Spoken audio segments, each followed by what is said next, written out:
Thank you. Thank you so much, Professor. Such a fascinating opening to the series. And for me, this vision of an African union, African nationalism, Yeah. African nationhood has been lost somewhat amongst the diaspora, I must say. Yeah. But it's great to know that we've got such icons and pantheons of our history who shared why it's so important to have education as the core in developing our ideology. And that's really important to us at the center. Yeah. I believe you've really challenged us to rethink the meaning of education at multiple levels, and I'm sure many of us listening will take up the mantle of re-engaging with this history more purposely, or purposefully, should I say. Thank you. So in the next segment of the event, I want to take a few moments to drill down on some of the points in your talk, just before I open up to our wonderful audience. And I've been making notes as we go along, so I might have to work hard to stop myself at some point. But I want to start from back to front with this whole idea of ideology, actually. And, as you was talking, I was conceptualizing a split, a divorce between society and state. And I wondered, how do we use education to build a progressive civil society that puts pressure on states that don't carry or hold the Pan-African vision as we do? I talk about curriculum. Or in that curriculum, I divide it into two, formal curriculum and informal curriculum. If you are a principal of a high school or principal of a college, or in what I call a cultural agent, our aim is Pan-Africanism, which means, where I'm coming from, integration, cultural integration, social integration, and of course, economic integration.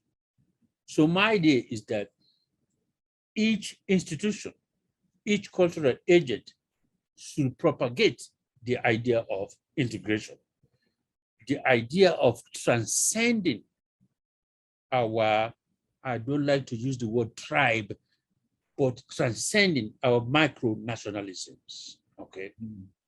That's what our aims should be. That's what our curricula should be. We can have a formal curriculum. What books do we read in class? What books are assigned? A teacher does not assign a book on a tabula rasa. You assign a book because you want your students to get some concepts from this book. That's why I talk about teaching Pan-Africanism as a course in African universities, right? There we will have to be acquainted with the classics, the contributions of scholars have made. Ras McConnell, for example, Pan-Africanism from within, Kwame Nkrumah's Africa Must Unite, Padmore, Pan-Africanism or communism. We made it, criticize it intellectually too. But also, I talk about what?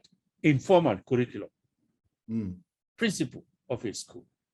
What informal ritualisms are you going to support that aims at the integration of a people socially?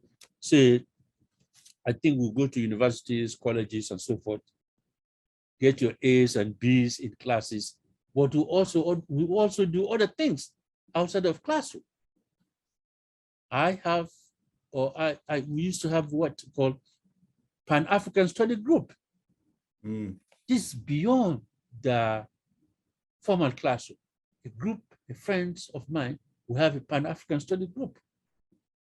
After that, we can go to the pub and drink some beer, whatever, but at least we have studied on our own.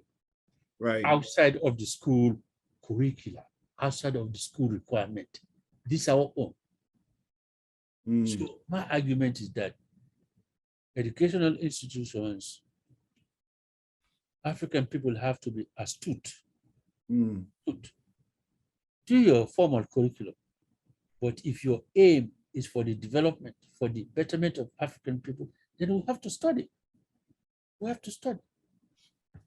I mean, in the United States, we have this folklore that says, if you want to hide something from Black people, put it inside for a book. I say, I think we heard that one. Is that right? Right? Yeah, yeah. Why do they do that to us? Why should that be to us? We should be curious about everything: science, biology, literature, history, and so forth. Specialize. But the object should be, how is this subject uplifting African people? Professor, including parliamentarians too, you know?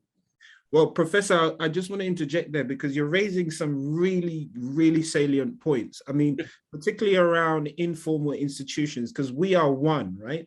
And we always struggle against resourcing, right? And the people who normally build those are usually run to the ground in 5 to 10 years, and we don't see them anymore. So I think there's a question about resourcing and sustainability there. Right.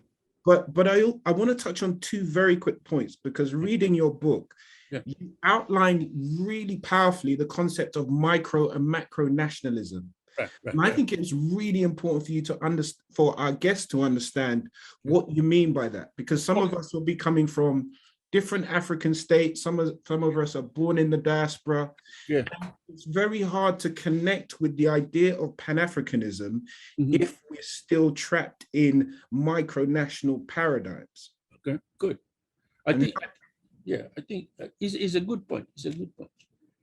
As a Pan-Africanist Kwame fashion, people have this suggestion, you know, Africa is too big. Africa is too complex. There are too many tribes, ethnic groups in Africa. This thing is impossible. But I look at it as a stage of development. And this stage of development is very, very crucial for African people in the West Indies, in the diaspora, to transcend their micronationalism. For example, I'm born in Sierra Leone from the Mandingo group. My first alliance would be on my tribe and so forth. But I find that restricting, I find that disabling. You know, if you look at it in terms of economics, Sierra Leone, what, 6 million people? That's a small city in the United States. What will be their economic base? What will be their cultural base? Nowadays, it is larger and larger economic units that are in competition. And if African people are going to compete successfully in this global village, we have to transcend our micro-nationalisms. And one of the ways we can do that is through educational institutions. Of course, highways will count. Highways from Freetown to Kampala could do it, you know, to a certain extent. You know, but I emphasize the intellectual aspect. I like Okot Pibitek. He's a Ugandan writer. I like the way he uses the language. I like, I don't have to be from Uganda to appreciate his art, or Peter Abrahams in South Africa, you know, or Claude McKay from Jamaica, you know. These are, so one of the things I emphasize there is literature. That's just one aspect, literature of African people. To what extent are we familiar with our writers? To what extent are we familiar with our writers across boundaries? Across boundaries, not only Sierra Leonean writers, not only Nigerian writers, not only Jamaican writers, you know. A friend of mine was from Trinidad and Tobago. She knew more about African writers than I did when I was, you know, in school. Brilliant, you know. If you know a people's literature, your repertoire would have been enlarged enlarged, right? Your repertoire would have been increased. Well, let's talk about that, because I noticed you mentioned Peter Abrahams, who was at the Fifth Pan-African Congress. Yes. Brilliant South African writer. Right. And I understand that. So transcending national boundaries to be part of this global village concept, this Pan-African village concept. And I love that. And I perhaps the job is to educate people on how the political boundaries were drawn, going back to the Berlin Conference, and let people know 1884 is how we were originally divided. And that actually tribalism doesn't serve our interests anymore. It doesn't. The education, right? Yeah. But I'm also interested in this concept of intellectual rebellion and intellectual activism, because it's a new term for me. And I'm wondering if you can expand on it, because many of us who don't have electoral power will be wondering how we can use our intellectual prowess and development to engage with this and really dismantle the barriers that stop us becoming a global village. Okay. 2 points. I think you raised 2 good points. One is how the current Africa was formed. Anyways, I was thinking about this guy right there, the Scramble for Africa. You see it, right? Is that one, Meredith? Thomas Pakenham. Ah, yes. Very famous. Scramble for Africa, right? And I'm saying, how did these Africans get to be how they are, right? We call people call it artificial boundaries and so forth and so on. So that's our understanding of it. We were not. Some of my people are from Guinea. Mandigos are from Guinea. Some are in Sierra Leone. Some are in the Ivory Coast. But now we are in different states, different countries, foreigners to each other. I mean, you can go around Africa and do the same thing in East Africa and so forth. So our understanding, our educational system should teach us about that, the scramble for Africa, and how various Africans were separated from each other. And what does Nigeria mean? Does that mean a state, or was it fabricated? It's a fabricated state, Who is a Nigerian? Let's look at our Nigerian brothers and sisters now. Well, I was in a meeting. I was in a meeting this Saturday with some Nigerians, and one of the professors said that. He said he's from Nigeria, but what's Nigeria? Yeah. Is it Eastern, Southern, Western? What are you talking about? How did that come to be? Right. We have to confront that. We have to confront those artificial boundaries. And the second point is that now, 21st century, am I supposed to be Sierra Leonean for the rest of my life? Or could I work in Uganda? Or could I work in Kenya? Or could I work in South Africa? Wherever I choose, really, Shouldn't I broaden my intellectual, my political, and my cultural space?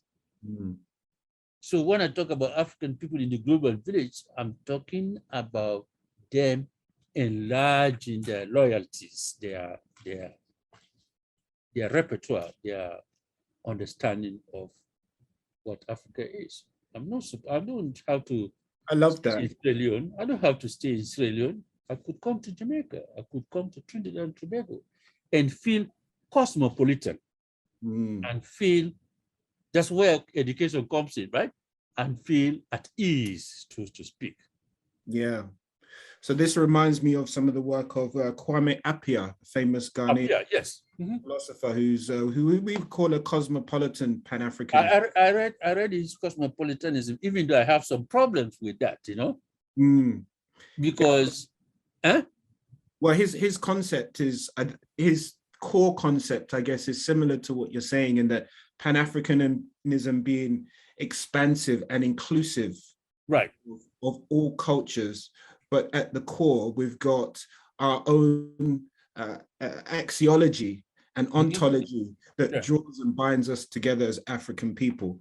Now, I'm very keen to get to our audience questions. We've got hands up already, and I'm sure there'll be more. So I'm going to ask you one more question before I hand over to the floor. I have many more. So if they don't have questions, I'm coming right back. All right. Okay. But you mentioned Kwame Nkrumah at university when he came to LSE, I believe he studied, before he went to Pennsylvania. And I know he was involved in the students' movement there with WASU, later West African Student Union, yes. Yes, and later the Pan-African Federation, which helped us Pan-African Congress. So I just want to get your view on how important the students' movement is, the grassroots movement, and the movement among young people for continuing the Pan-African movement in the future. Okay. On one level, Kwame Nkrumah was unique in this respect. Even when he was in Ghana, he was a student leader. Right? Even when he was in Ghana, he was a student leader. And when he began to teach, he was a leader of teachers in terms of, so he was an organizer. He was an organizer, since in high school as well as a teacher. And he continued that when he was at Lincoln, at Pennsylvania. He spoke at Black churches. He joined African students organizations, United States and Canada. So he was always involved with these student activities. I was involved in student activities, but mostly at the literary level. You know what I'm saying? Belong to literary magazines, stuff like that. But some are interested in politics. Some are interested in culture. Some are interested in so many aspects. I would support students joining any Pan-African activity that they feel comfortable with. Theology, what can the Black church do? Politics, or student government organization, to get themselves ready, to get themselves acquainted with other ideas and with other personalities. I was a footballer too, believe it or not. I'm trying to imagine. Oh, yes, I was a footballer. Yeah, played soccer, right? They call it soccer. Sports. Kwame Nkrumah was sports too. So my idea of Pan-Africanism, we can, when I was in sports, we had people from Tanzania, right? We had people from Jamaica. We had people from Black diaspora. So I got to know these other people because of our love for sports. I could have gotten to know other people in their love for literature, literary art, journalism, I wrote for school papers and stuff like that. So my goal is literature, political organization, church organization that will enlarge my repertoire to include other African people. Amazing. So we can do that. Thank you so much, Professor. I'm just imagining actually, and an African Union football team at the World Cup. I mean, that was a political statement if there ever was one. Can you imagine? That would be beautiful. So you've given me some ideas there. But listen, it's time now for you to meet our fantastic audience. I know they've been patiently waiting. I can see some of them moving in their chairs and chomping at the bit. They want to talk to you. I mean, there's more we have to talk to in the other two lectures, but this we're just emphasizing Kwame, Toussaint, and Marcos. Yeah, and I think what we'll do, I mean, I might take you offline for my own one-to-one. So okay. I need to give them the time. And how this segment works is that if you have a question for Prof, please raise your virtual hand and wait till I ask you to come off mute and on camera to ask and talk to him directly. If you're not comfortable with that, you can also post in the chat and I'll submit the question on your behalf. And I'll do my best to blend them in the conversation and keep us flowing. Now we have roughly 40, 50 minutes for this section. So let's keep the questions short and sharp in order to get as many of you in as possible before the end. And as I said, just to keep us flowing as much as possible. Now, I'm going to go first to Brother Isa, because he had his hand up first. And after that, I'm going to go to Brother Nana, and then to Chuka, who's also got his hand up. So Isa, over to you, sir. Yeah, I got a few questions because I was quite intrigued about the global Africa, and I think I just want to see what Professor Marah got to say about.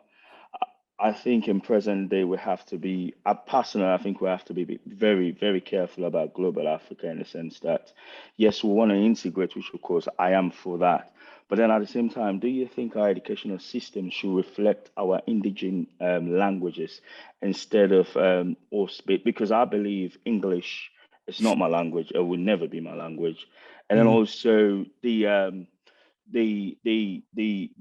languages, like for example Creole from Freetown, it's not my language, it will never be my language because that's a reflection of the oppressor. Do you think we should be taught in schools and in universities in Timni, Madingo, Soso, Wolof, Yalunka, Twi, all of these are languages based on our region within Africa, and then also collaborate that to make sure that we have a global Africa and a global stage rather than just concentrate on, because for me, my fear is if we say that global Africa, that means we have one language, then the minority groups within Africa, quote unquote, minority groups within Africa will lose their heritage and their culture.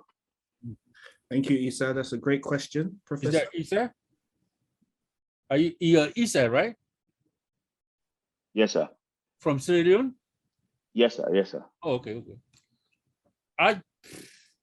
You asked a pertinent question, a crucial question, and we've had that problem. Ethnic languages, what about them? Where would they fit into this global Africa we're talking about? Some people will even argue that, some linguists will even argue that what we need is a Pan-African language. Pan-African language, whatever that is, maybe a mixture of English, French, Swahili, Portuguese. Some linguists come up with a language that will be common to all of Africa. Maybe that's way in the future. But right now, what global Africa has to confront is this. Certainly, some languages with fewer and fewer speakers will be lost. The English that we are speaking today is not the English that Chaucer spoke. It's not the English that was spoken, 1066. It has developed, it has borrowed from French, from German, from many other languages. It has developed. And American English is not the English that the British used to speak, some 100 years back. So we get to pay attention to that. For Africa itself, by its nature, because of its nature, will have to be polyglots, will have to be able to speak more than one language. That's the nature. In Sierra Leone, for example, I speak Mandingo, I speak Creole. If I have a girlfriend, let me stop this. If I have a friend that speaks another language, by the time I'm speaking that language, that happens. Then of course in the classroom, it's formal English that we speak. African people are going to be polyglots. That is to say the ability to speak 2-3 languages. For the global African, if you are living in West Africa, maybe English and French will be 2 major languages you will speak. Creole, you speak in the market with your friends. Maybe your native language, you speak with your family members.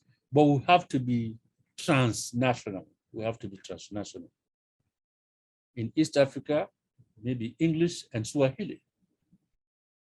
in Kenya, Uganda, Tanzania, Zaire, Rwanda, and Burundi, and so forth.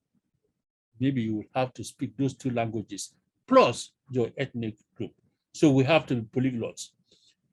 We don't have to be like Europeans. We don't have to be like Chinese. Our nature, our culture is multi-ethnic groups, multi-religious. My mother is Muslim. I went to a Catholic school, and my father was an animist. Africans will have to be tolerant, transnational. In the case of English and French, for example, maybe write your thesis in English, maybe write your dissertation in English, but be able to speak French. And of course, you speak Creole. If you're a Fula, you speak that language. We are a multicultural, multi-religious people. That's what Kwame Nkrumah was talking about, the fusion of this triple heritage. Now we have the Chinese. We have to be able to do all this. I have to deal with West Indians. I have to deal with Black Americans. If I go to Britain, I have to deal with British Africans who have been there for a very, very, very long time. But my knowledge of their history, my knowledge of their literature, my knowledge of their psychology will make it easier for me to be cosmopolitan in that respect. So your point is well taken, is a concern. What about my language? Well, how many people speak your language? We have to speak English. We have to speak French. There are people that have to speak Arabic, but at the same time, they have to deal with Wolof people in Senegal. They have to deal with African people, have to be transnational. I think in my thesis, I'm talking about being tolerant, being expansive in our repertoire, because that is the nature of our situation. I love that. That is the nature of our situation. Thank you for that, Professor. Yes. Yeah. So we're going to move on now. Hopefully, Issa, that satisfies your query. But we're going to move on to Nana, who's also been patiently waiting. He's up next. And then after his question, we'll have Chuka. Oh, good evening. I'm Nana Boachi. Yeah, I'm in England here, originally from Ghana. Okay. Now, I think I must congratulate Nigel for organizing this. This is what I've been looking for some time. Now, first and foremost, this will go to Nigel before I chip in the issue of language. Okay. Now, Nigel, this organization, what are we looking to achieve? That is first one, because I have been really looking for organization like this that will seek and engender the conversation of African integration. And I mean radical conversation of African integration. I'm quite happy with the spirit of Marcus Garvey, Nkrumah, that professor just mentioned it. I can feel it within me that this is the way forward. Yes. So where are we going with this? I'm quite interested in it. And I'll go for Nigel. Hopefully, Nigel, I might invite you to come and have a talk in ACS, African Caribbean Society in LSBU. Maybe that will be a later conversation. Right. I'm always available to come and speak to my brothers in academia and sisters also. So please just email me through our website, panafricanthought.com. And our vision is very simple. We are about mass education of African people in the diaspora. Sorry, I haven't finished. Let me finish. Oh, sorry. Yeah. I have had opportunity to have such a conversation, and this issue of language came up And the view that I expressed there, I want to quickly, maybe a minute, just share it. I am of the view that if Africa will move forward, we surely need one indigenous, natural African language. Now, people have asked, like my brother Issa asked, how about my language? I'm a typical Ashanti. If you know, those of you who know about Ghana, how Ashantis are proud of their language and things.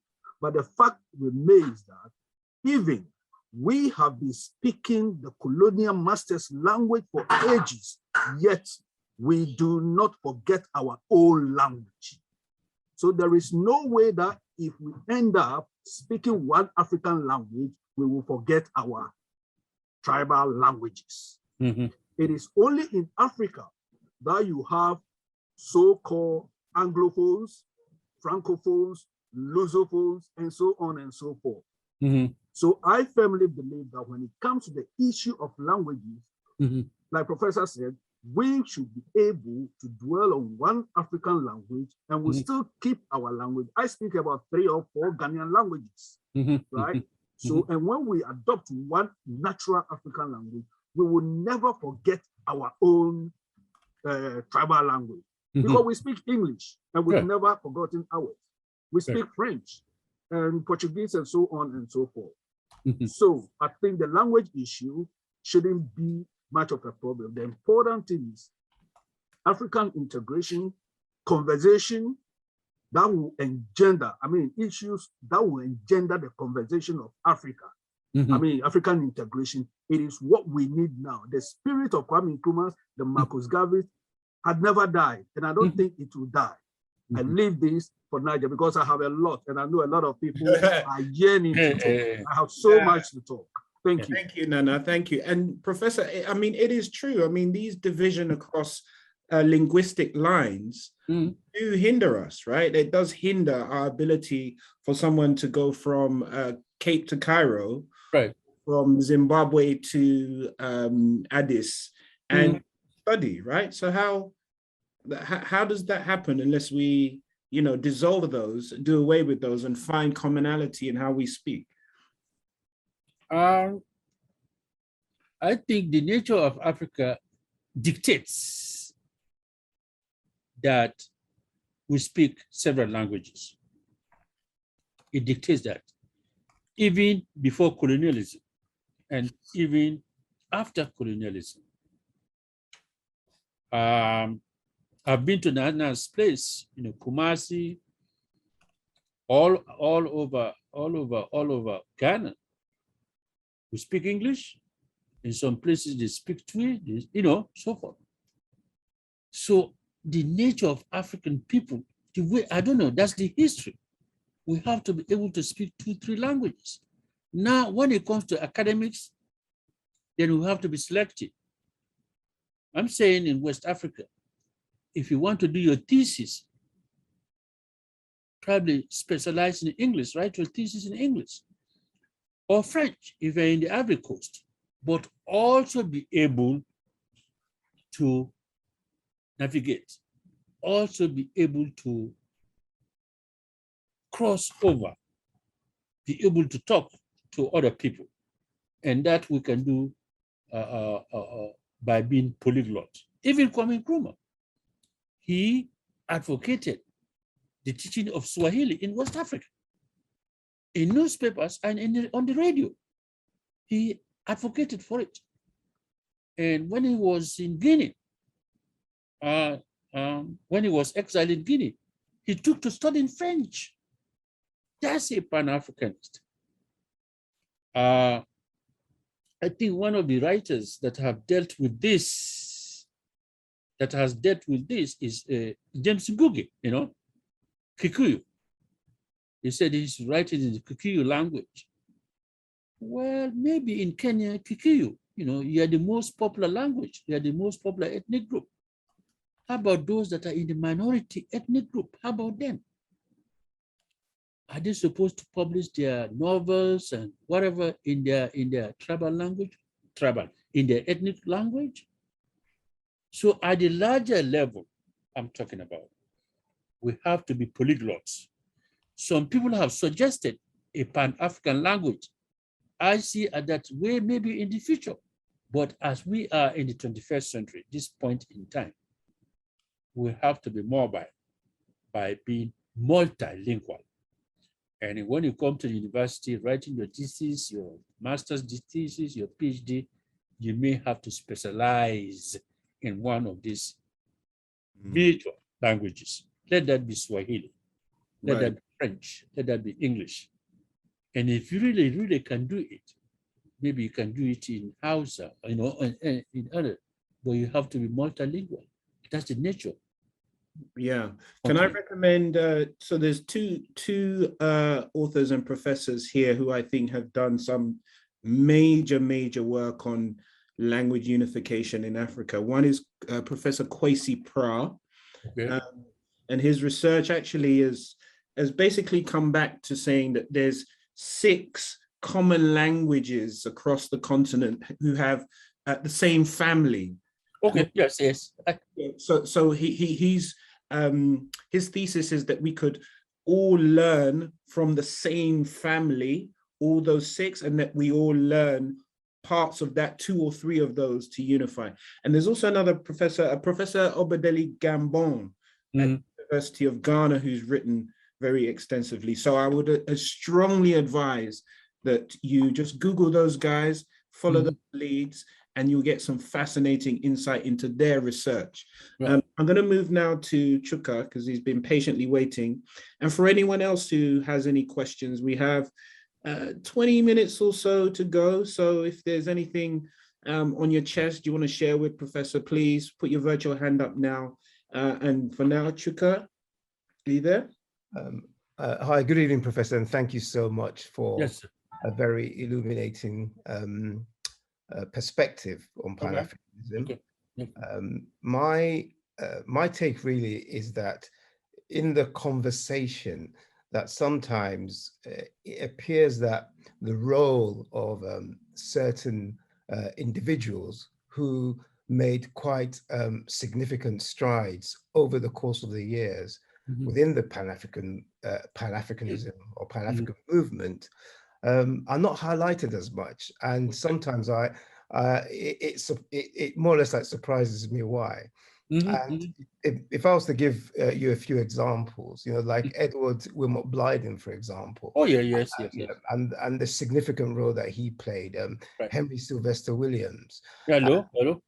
And someone that conversationally is not really discussed as much, but who had quite a depth of influence across West Africa, which is James Aggrey. Yes. The Ghanaian. Yeah. And when we were talking about the conversation with Kwame Nkrumah and his influences, there was an influence that was actually omitted, which is Dr. Nnamdi Azikiwe, who was the first person who actually inspired Nkrumah, actually led him to go to some of the institutions that he studied at in the United States. At the United States, and who basically through the newspaper, the African Morning Post, which was owned by I think it was Mr. Okansi, a Ghanaian, but that was the newspaper that Nnamdi Azikiwe edited when he moved to Ghana, I think in 1933 or 1934. Yeah, that's where he started working in Ghana first before he went to Nigeria. Yes, before he actually went to Nigeria, because the colonial establishment barred him from working anywhere because of the poisonous articles that he was writing from his base in the United States. And obviously the role of the media in the movement is equally as significant. We know Garvey's papers, the role of in fact, something else that is quite important, I think, is when we talk about the aggregation or the coming together of our people, the UNIA had an office in Lagos in 1922, which was led by a Caribbean, I can't remember his name, but he came as a railway worker and was the very first person to actually open the UNI office in Lagos. And that became quite a significant rallying point. So I think that there's a lot of conversations, or there's a lot of history that is not really talked about in the vein that it should. And I wonder what your perspective is on that, Professor. Are people just focusing on certain individuals, or do we really have the kind of the knowledge, the depth that we should really have? And I have to sort of like give it away. I went to university in Nigeria, so I was actually taught a lot of my Pan-African history and Pan-African views were from sort of like going to school and university in Nigeria. And I think that for some of us, or for some of our brothers and sisters in the diaspora, some of that may not necessarily, they may not have had that education, or some of that may be lost on them. Okay. Thank you for your observation. You know, that is true in most cases, but you know, all I did is narrow it down to these three people. But of course, Sylvester Williams from Trinidad, you know, 1900 Pan-African Organization, they said he put in the dictionary this idea of Pan-Africanism, you know. But we have to look at it from where he was. He was talking about, some people will say maybe conservative, asking the British, right, to be nice to Africans and so forth. But that was then at that point in time. But he was astute in terms of forming this Pan-African organization. Of course, what's his name? Edward Blyden. He was in Sierra Leone and in Liberia. You know, his book, what?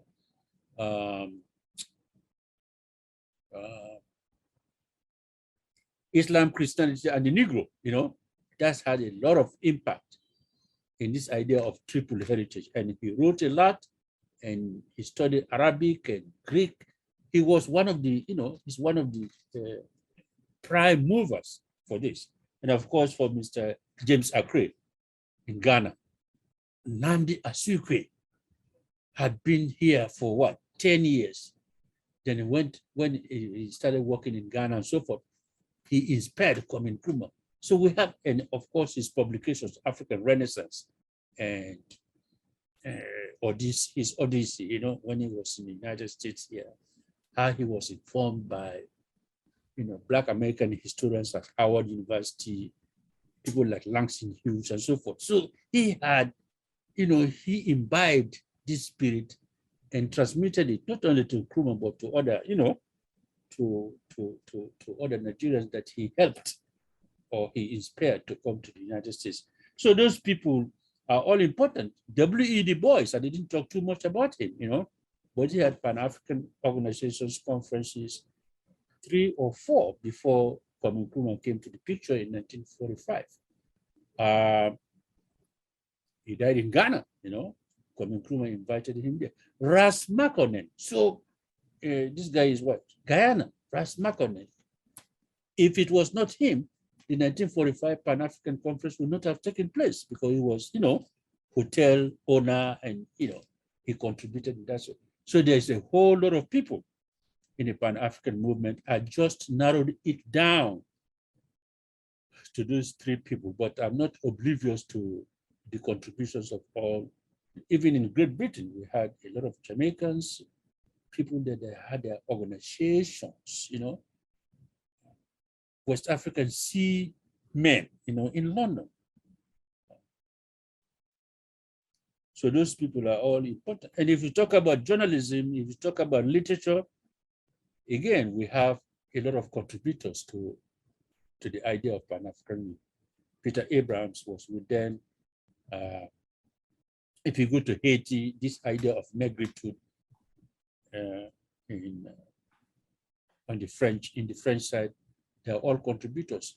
So the idea is for us to be familiar with most of these people, so we don't become like what?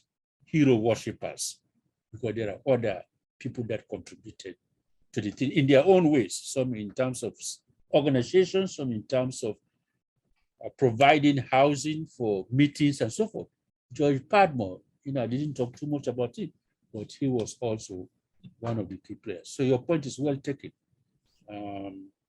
I just narrowed my presentation to those 3 people, but there were other people somewhere. Yeah, and one of the people you highlight in the book, Professor, is Haile Selassie, actually. Oh, yes, sir. Oh, yes, sir.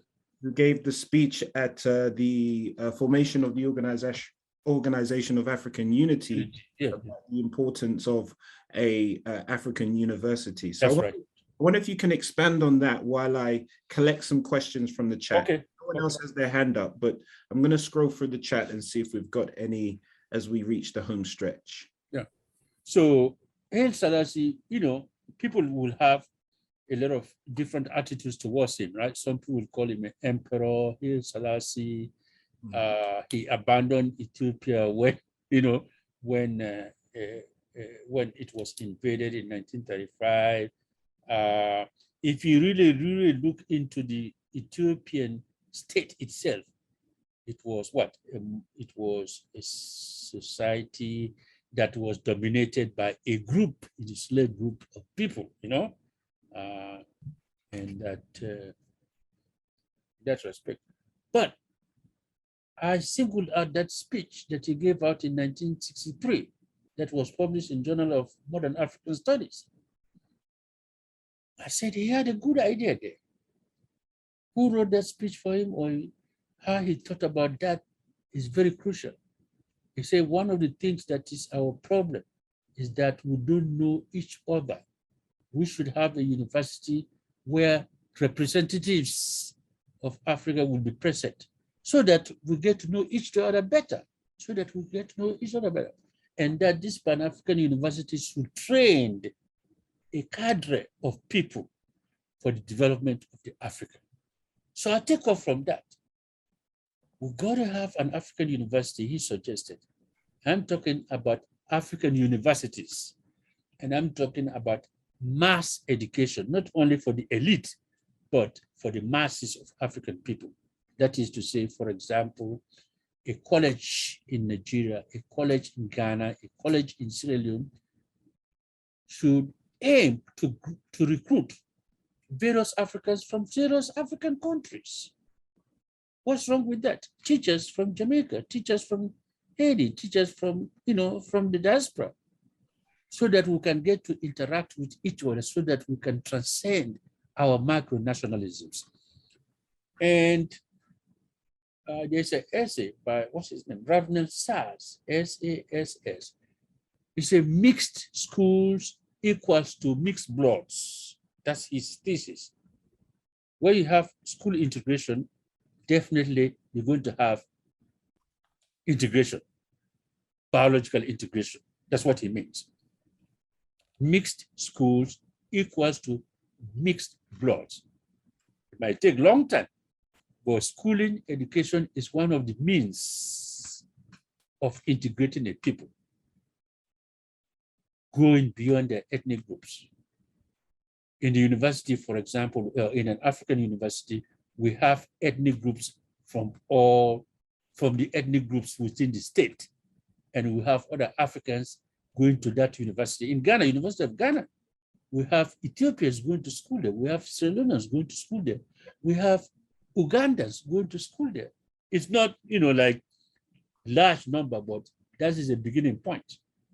We have to have our schools integrated. Then student body, faculty, and what have you, but also curriculum. We should study, what you call it, Jomo Kenyans facing Mount Kenya. It's about Kenya, but I want to know about it. We should know about what? Kamara, the dark child. He's a Guinean, but I want to know about his childhood experiences. I want to know about other people from different African countries, so I can expand my repertoire, so I can expand my vocabulary. This is what Africa needs. We need to expand our vocabulary. We need to expand our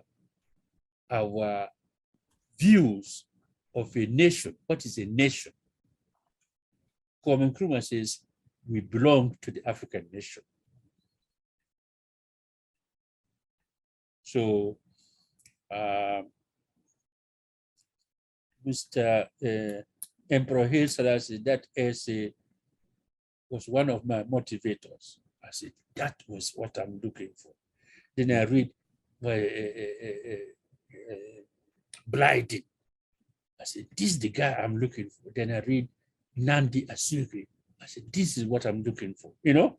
So in the literature itself, there are key people that are talking about the same thing, similar things, that African people should have their own, that African people should have their own state, not in this micro state, but in a state that can compete with other states.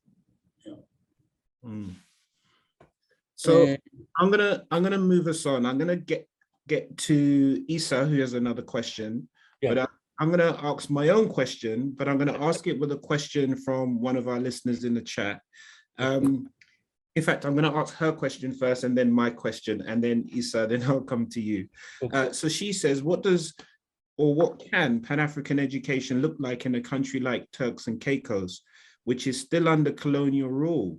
How do we use Pan-African education to inform decolonization? So I'm also thinking of some of the French territories like Martinique and Guadeloupe, for example, those still heavily under colonial rule at the moment. So where does Pan-African education figure in those countries? Is that for me or for? That's for you, sir, yes. Okay. French Martinique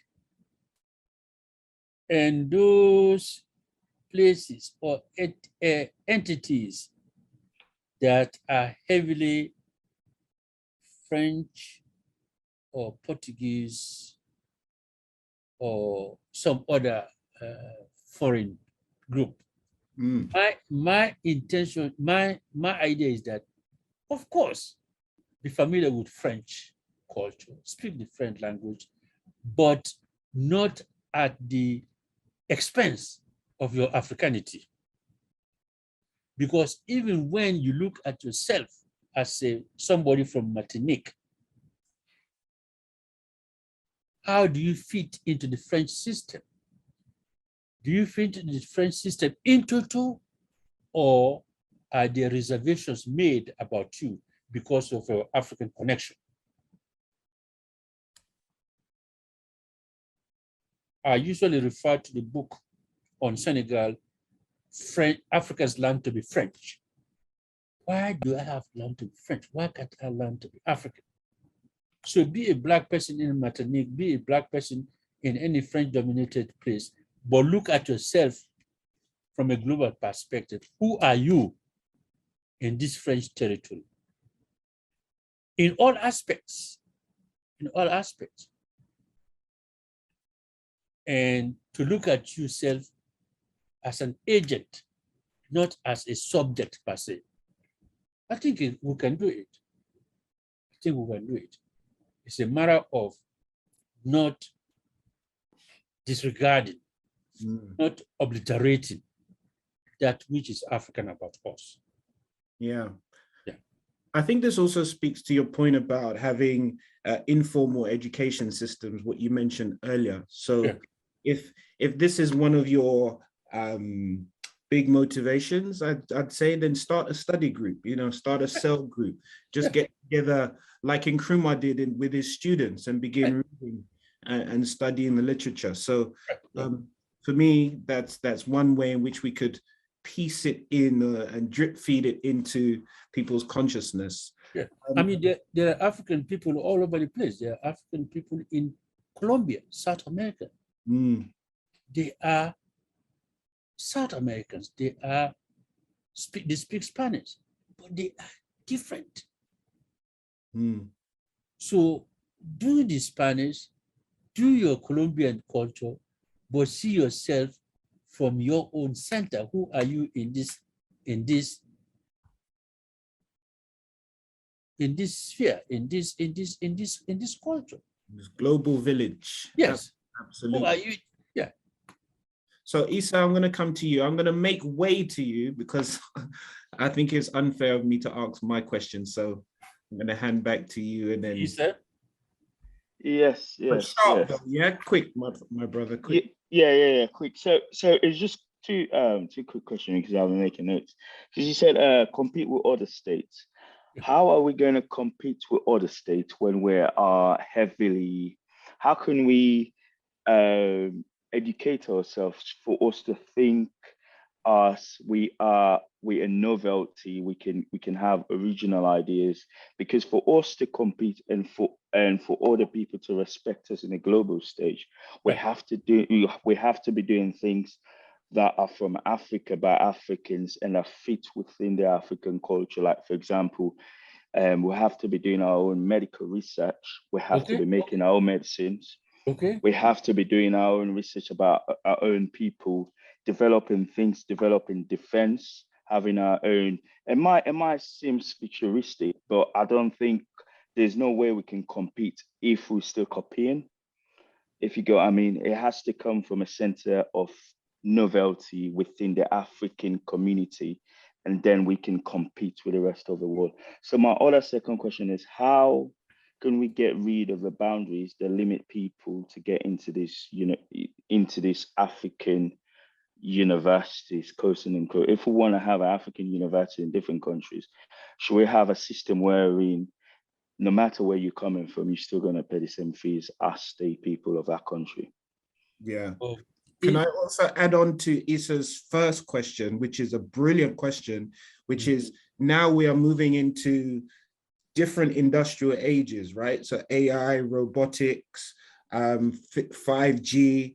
So we are still moving out of agriculture to manufacturing. So there is an argument to say, how do we balance between a universal knowledge and education that allows us to compete on a global stage versus protecting and keeping our own indigenous knowledge as well? That's you and Issa, you're going to send me back to my books. But they are salient, they are important questions, and I will attack them one by one. How can we compete? Well, 55 African countries, how can we compete? And with what are we going to compete with? The science and technology we have. Let me do that first. Africans can have their own science and technology. I'm not saying it's a technology that's going to be different from, from Europe, and so forth. But we can have our own technology. We have scientists. Guess what? They're scattered all over the world. There are scientists in Nigeria, there are scientists in South Africa, there are scientists in the United States, there are scientists, astronauts. They are scattered all over the place. We have to organize. The whole continent of sub-Saharan Africa, we have enough scientists to develop the society. But one is brain drain. We are scattered all over the place. We are educated to be Americans. We are educated to be this, Colombians. We are educated to be different. We have to transcend that.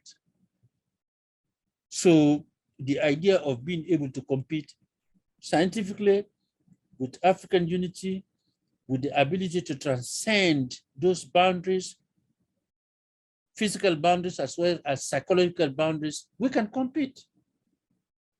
United States is an industrialized society, but it got most of its technologies from Germany during World War II. There's a book here, that's when United States gained what you call the greatest intellectual transfer from Germany to the United States. We can do it, but we have to do it as a larger group that has a very strong presence in the global village. Right now, they can play with us. They can play with Sierra Leone, they can play with Guinea, they can play with Mali, they can play with all these small countries. They can interfere. If you don't do it, they will go to over there. But if we combine our resources, they will have to argue with one person. That's what Kwame Nkrumah talking about, common foreign policy. Kwame Nkrumah was also talking about currency, common currency. Right now we have 55 different currencies. If we have a single currency, we'll be able to compete with that.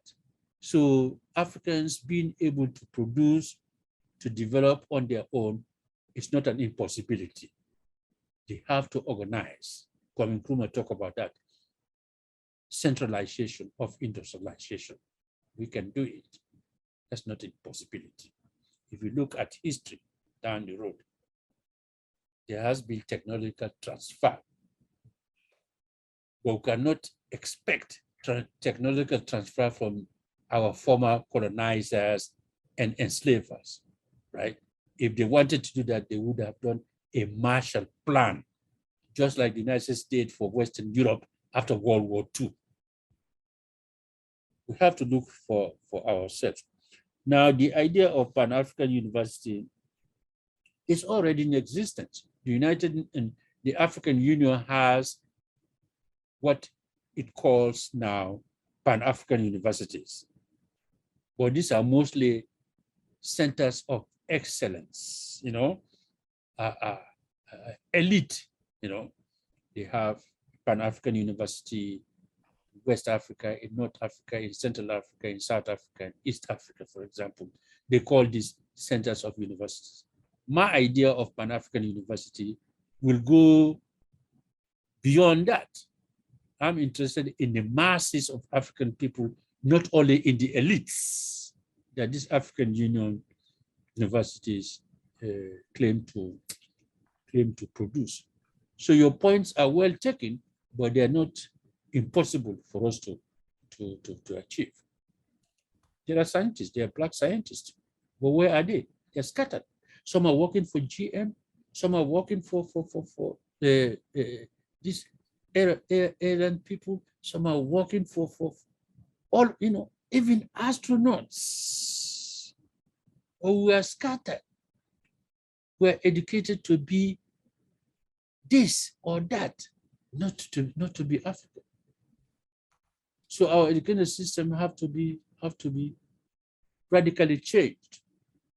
Radically changed. So we look at China. You know what they did? They planned. They said every year they are going to produce millions and millions of engineers. That's a plan. Bachelor's degree in engineering. Africa could plan the same thing. We need engineers. You know what we're going to do? Our universities are going to be producing millions of engineers a year, even if it's 2-year degree in engineering. Or we're going to produce millions of public health workers a year. But these have to be coordinated. The Chinese have been able to do that by organization. By organization. And we have to use our science and technology differently, because we know what Western science has already done. They are polluting the air, Yeah. Global warming and stuff like that. Are we going to contribute to that, or are we going to do it much efficiently? So, Professor, I want to also add on to that. To be fair to Kwame Nkrumah, his educational policy was about that, actually. And that was one of the reasons why I think he was so feared by the West. Is that in his industrialization program, he insisted on that technological transfer coming from the United States and upskilling and training locals to do jobs that would traditionally go to the Western European. Yeah, it's funny. There's a, we go to Accra, there's still a place. He told me he was even talking about nuclear, nuclear power. That's right, yeah. Nuclear power. So he was looking way ahead, like industrialization. That's what we're going to do. Yeah. Emma, the terminal there. So I think that leadership has a lot to do with it. I know Africa is complex in terms of these nationalities, but 21st century and beyond is asking for larger and larger economic units. And one of the ways in which we can do that is have West Africa as a unit, for example, or East Africa as a unit, or continental Africa as a unit, or sub-Saharan Africa as a unit. So, Professor, we are going to, on lecture 3, we're going to be going deep into the Pan-African University at the African Union. The next one, yeah. No, that's lecture 3. The next one is about pedagogies, but it's a really good point, because we want to know how these organs are working, right? It sounds good on paper, but we want to look underneath the hood and make sure the fine print speaks to what you and I would define as Pan-Africanism, and they're actually doing the right things to include, especially the diaspora, in their development plans. But I'm going to end now on this last question, and Prof, I'm going to give you 1 minute or 1.5 minutes to answer it, because we have to wrap up in 3 minutes. And it's a question about centralization. Really the answer, because isn't that a way to hold hostage to fortunes and make it easier for a single leader to be less accountable and easily co-opted to hijack if they're in power? Now, I suggest you're going to talk about mechanisms of accountability and governance structures to make sure that doesn't happen. But it is a good point. What if we put in power someone who's authoritarian, as Nkrumah was accused of when accused. I like the word accused. Well, he did, change to a one-party state. But well, if we centralize? Centralization, African unity, we are conscious of differences in Africa, okay? We are conscious of that. So that does not mean that Sierra Leone will not have its own idiosyncrasies, or Angola has its own idiosyncrasies, or Kenya to have its own idiosyncrasies. That is to say, those idiosyncrasies are coming out of their historical predicament. Kenya is a settler colony. It's different from Ghana. It's different from Sierra Leone. The way I would deal with a European in Sierra Leone is quite different from the way a Kikuyu would deal with a European in Kenya. One is a settler colony, the other one is not. So we make room for these idiosyncrasies, these peculiarities, similar to what? Mozambique or Zimbabwe or Guinea-Bissau. They have their own historical Portuguese colonial idiosyncrasies. So Pan-Africanism does not mean uniformity in all respects, It's not monocultural. Yeah, it's not monocultural. Yeah, Kenya or Uganda, they have a lot of what? Indian settlers. We don't have that. We have Lebanese settlers, Lebanese traders, and so forth and so on.